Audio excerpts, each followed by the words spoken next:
नमस्कार। प्रादेशिक समाचार के साथ मैं पूनम किरकेट्टा। पहले मुख्य समाचार। प्रधानमंत्री नरेंद्र मोदी ने आईकॉन सप्ताह समारोह का किया उद्घाटन। कहा, जन कल्याण आधारित शासन और सुशासन उनकी सरकार की विशेषता। मुख्यमंत्री हेमंत सोरेन ने देवघर में सीएम रोजगार सृजन योजना की शुरुआत की। कहा, रिक्त पदों को भरने के लिए सरकार निरंतर प्रयासरत। मांडर विधानसभा उपचुनाव के लिए नामांकन दाखिल करने की प्रक्रिया समाप्त। अंतिम दिन भाजपा के गंगोत्री कुजूर समेत कई उम्मीदवारों ने भरे पर्चे। और खेलो इंडिया युवा खेलों में झारखंड के पहलवान अजीत कुमार मुंडा ने कांस्य पदक किया हासिल। राज्य की महिला फुटबॉल टीम सेमीफाइनल में। और अब समाचार विस्तार से। प्रधानमंत्री नरेंद्र मोदी ने कहा है कि पिछले 8 वर्षों में जन कल्याण ही उनकी सरकार की विशेषता रही। सरकार ने जन कल्याण की दिशा में निरंतर प्रयास किए। नई दिल्ली में वित्त और कॉरपोरेट मामलों के मंत्रालय के विशेष आईकॉन सप्ताह समारोह का उद्घाटन करते हुए श्री मोदी ने कहा कि देश में पिछले 8 वर्षों में हर दिन नया काम करने की कोशिश की गई। उन्होंने कहा कि सरकार ने देश के विकास को गति दी है और गरीबों को सशक्त बनाया। श्री मोदी ने कहा कि स्वच्छ भारत अभियान ने गरीबों को गरिमापूर्ण जीवन जीने का अवसर दिया। देश में जो जनभागीदारी बढ़ी, उन्होंने देश के विकास को गति दी है। देश के गरीब से गरीब नागरिक को सशक्त किया है। स्वच्छ भारत अभियान ने गरीब को सम्मान से जीने का अवसर दिया। पक्के घर, बिजली, गैस, पानी, मुफ्त इलाज जैसी सुविधाओं ने हमारे गरीब की गरिमा बढ़ाई। मुख्यमंत्री हेमंत सोरेन ने आज देवघर में सीएम रोजगार सृजन योजना की शुरुआत की। इस मौके पर आयोजित समारोह को संबोधित करते हुए मुख्यमंत्री ने कहा कि राज्य सरकार रिक्त पदों को भरने के लिए निरंतर प्रयासरत है। श्री सोरेन ने कहा कि राष्ट्रीयकृत बैंक एसपीटी और सीएनटी एक्ट का हवाला देकर अनुसूचित जाति, जनजाति और पिछड़ा वर्ग को पर्याप्त लोन नहीं दे रही है। इसलिए आने वाले समय में कॉरपोरेटिव बैंकों को सशक्त बनाने के लिए काम किया जाएगा। इस मौके पर मुख्यमंत्री ने करीब 800 लाभार्थियों के बीच लगभग 4.5 करोड़ रुपए की परिसंपत्तियों का वितरण भी किया। इससे पहले देवघर पहुंचने पर मुख्यमंत्री ने बाबा बैद्यनाथ धाम मंदिर में पूजा अर्चना भी की। उन्होंने घोषणा की कि श्रावणी मेले में सरकार बेहतर सुविधा उपलब्ध कराएगी। मुख्यमंत्री ने कहा कि देवघर में अंतर्राष्ट्रीय मानक का हवाई अड्डा बनकर तैयार है। श्री सोरेन ने स्थानीय परिसदन में विश्राम के दौरान कई फरियादियों की समस्याएं सुनी और उनके समाधान का भरोसा दिलाया। राष्ट्रीय जनता दल के अध्यक्ष लालू प्रसाद यादव आज पलामू जिला मुख्यालय मेदिनीनगर पहुंचे। 3 दिवसीय पलामू दौरे पर पहुंचने पर पार्टी कार्यकर्ताओं ने उनका स्वागत किया। आदर्श आचार संहिता उल्लंघन मामले में 8 जून को पलामू सिविल कोर्ट में लालू प्रसाद यादव की पेशी होनी है और वे पलामू पहुंचे हैं। 3 दिवसीय पलामू दौरे के क्रम में लालू प्रसाद संगठन के नेताओं कार्यकर्ताओं से भी मुलाकात करेंगे और क्षेत्र में पार्टी के विस्तार और संगठन की मजबूती पर भी चर्चा करेंगे। इधर चारा घोटाला मामले में सजायाफ्ता लालू प्रसाद किडनी ट्रांसप्लांट के लिए सिंगापुर जाएंगे, जिसके लिए सीबीआई कोर्ट में जमा पासपोर्ट वापस लेने के लिए उनकी ओर से अदालत में अर्जी दी गई है। लालू प्रसाद की ओर से दायर इस अर्जी पर सीबीआई की विशेष अदालत में 10 जून को सुनवाई की तिथि निर्धारित की गई है। कोडरमा जिले की विभिन्न जगहों पर स्थापित क्रशर और अवैध माइनिंग पर अंकुश को लेकर जिला प्रशासन चुस्त दिख रहा है। इसी सिलसिले में अवैध पत्थर खनन, क्रशर और बालू परिवहन के विरुद्ध चंदवारा प्रखंड के विभिन्न इलाकों में आज जिला खनन पदाधिकारी के नेतृत्व में अभियान चलाया गया। इस कार्रवाई में अवैध रूप से संचालित 6 क्रशरों को ध्वस्त कर दिया गया। भारतीय रिजर्व बैंक ने स्पष्ट किया है कि मौजूदा भारतीय मुद्रा और बैंक नोटों में कोई बदलाव नहीं होगा। कुछ खबरों के अनुसार रिजर्व बैंक मौजूदा मुद्रा और बैंक नोट हटा रहा है, ऐसी खबर चला रहे थे। इन खबरों के अनुसार गांधी जी के स्थान पर रविंद्रनाथ टैगोर और पूर्व राष्ट्रपति एपीजे अब्दुल कलाम का चित्र करेंसी नोटों पर छापा जाएगा। भ्रष्टाचार निरोधक ब्यूरो एसीबी ने एक सब इंस्पेक्टर को 15,000 रूपये घूस लेते रंगे हाथों गिरफ्तार किया है। गिरफ्तार दारोगा एक केस की डायरी लिखने की एवज में घूस ले रहा था। उधर गिरफ्तार एसआई नीलेश कुमार सिंह ने अपने आप को निर्दोष बताया है। एसआई का कहना था कि शिकायतकर्ता के बेटे को कुछ दिनों पूर्व एक मामले में उन्होंने जेल भेजा था। ये उसी का बदला लिया गया है और उन्होंने किसी तरह की कोई मांग नहीं की थी। रेलवे ने आईआरसीटीसी की वेबसाइट और ऐप के जरिए टिकटों की ऑनलाइन बुकिंग की सीमा बढ़ा दी है। रेल मंत्रालय ने कहा कि उसने एक यूजर आईडी से एक महीने में अधिकतम 6 टिकट बुक करने की सीमा बढ़ाकर 12 करने का फैसला किया है, जो आधार से लिंक नहीं है। मंत्रालय ने आधार से जुड़ी यूजर आईडी से एक महीने में अधिकतम 12 टिकट बुक करने की सीमा भी बढ़ाकर 24 कर दी। आकाशवाणी के ताजा तरीन समाचारों के लिए आप हमारी वेबसाइट newsonair.com पर लॉग ऑन कर सकते हैं। ताजा समाचार Twitter handle @AIR News Alerts और Facebook page all India radio news पर भी उपलब्ध हैं। आप प्रादेशिक समाचार एकांश के ट्विटर हैंडल @AIR News _ और फेसबुक, इंस्टाग्राम पेज तथा YouTube channel AIR News Ranchi पर भी हमारे बुलेटिन सुन सकते हैं।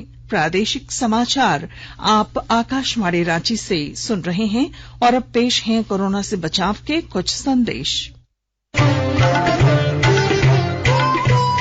कोविड-19 से बचाव और सुरक्षित रहने के 3 उपाय।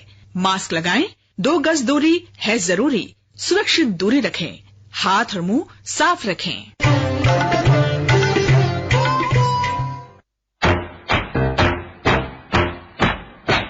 चलो मिलकर इस शुरुआत करें, चलो एक फैसला आज करें, मास्क नहीं तो टोकेंगे, कोरोना को रोकेंगे, चलो इस वादा करते हैं, चलो कुछ वादा करते हैं, मास्क नहीं तो टोकेंगे, कोरोना को रोकेंगे।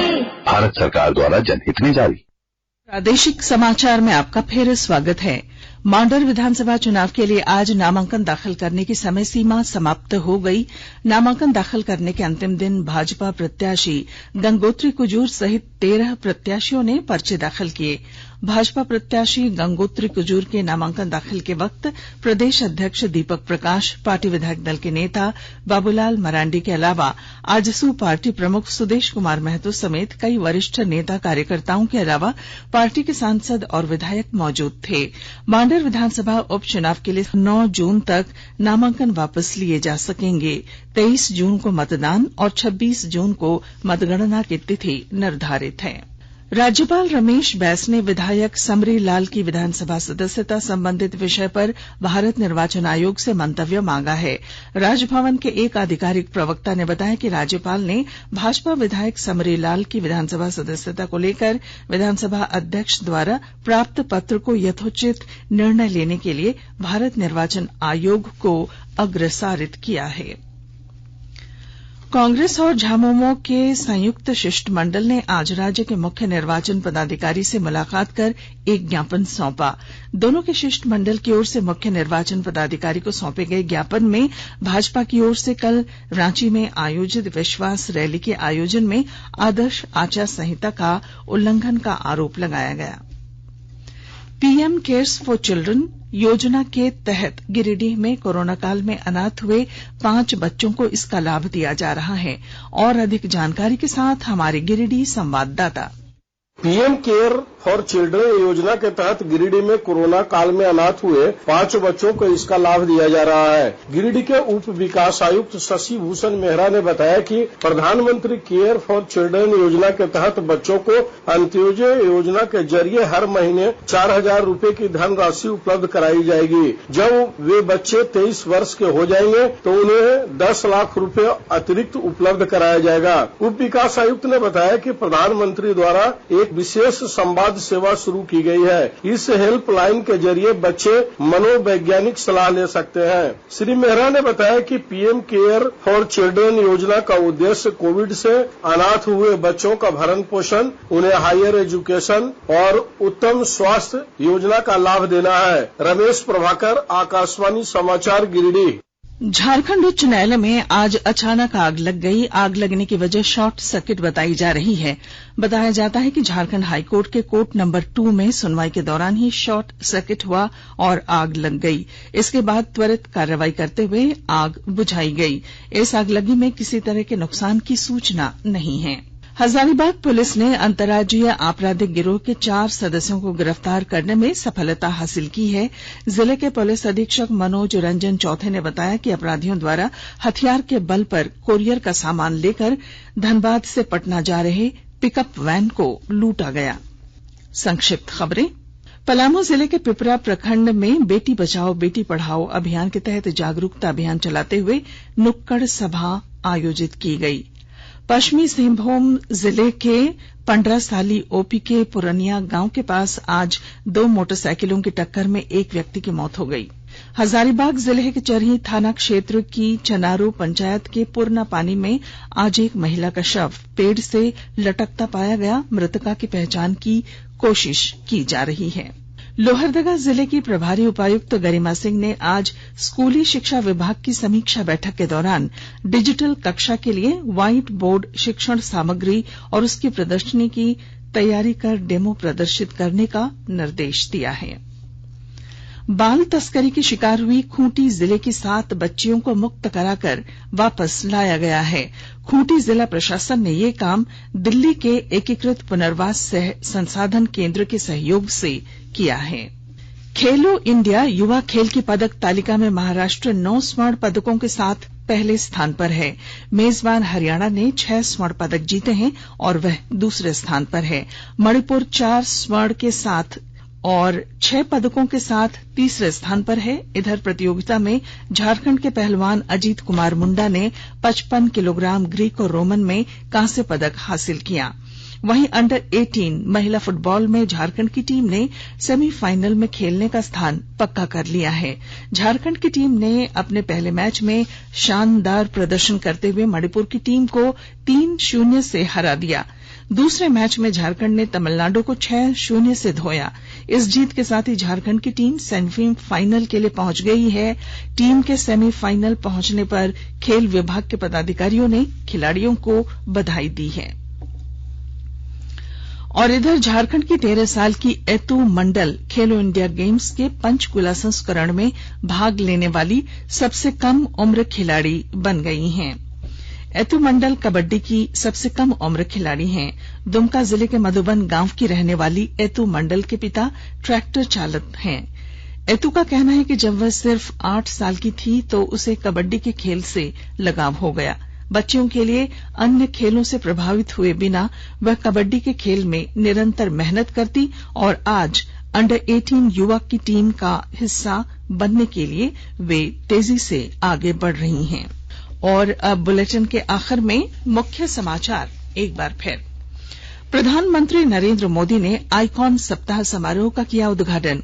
कहा, जन कल्याण आधारित शासन और सुशासन उनकी सरकार की विशेषता। मुख्यमंत्री हेमंत सोरेन ने देवघर में सीएम रोजगार सृजन योजना की शुरुआत की। कहा, रिक्त पदों को भरने के लिए सरकार निरंतर प्रयासरत। मांडर विधानसभा उपचुनाव के लिए नामांकन दाखिल करने की प्रक्रिया समाप्त। अंतिम दिन भाजपा की गंगोत्री कुजूर समेत कई उम्मीदवारों ने भरा पर्चा। और खेलो इंडिया युवा खेलों में झारखंड के पहलवान अजीत कुमार मुंडा ने कांस्य पदक हासिल किया। राज्य की महिला फुटबॉल टीम सेमीफाइनल में। और इसके साथ ही आकाशवाणी रांची से प्रादेशिक समाचार का ये बुलेटिन समाप्त हुआ। नमस्कार।